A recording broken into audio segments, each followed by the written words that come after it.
नमस्कार. न्यूज आवाज महाराष्ट्राचा 09 मध्ये आपले मनपूर्वक स्वागत. लोअर परेल फिनिक्स मॉलच्या पार्किंगमध्ये भीषण आग.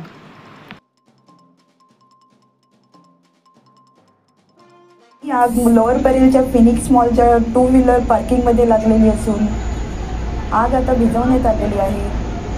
क्रिसमस निमित्त कार्यक्रमाचे आयोजन मॉलमध्ये करण्यात आले असून मोठ्या प्रमाणात गर्दी आहे आणि आगीचे नेमके कारण अद्याप कळलेले नाही. अग्निशमन दलाकडून ही आग विझवण्यात आलेली आहे आणि पोलीस घटनास्थळी पोहोचताच आगीचे नेमके कारण कळू शकेल.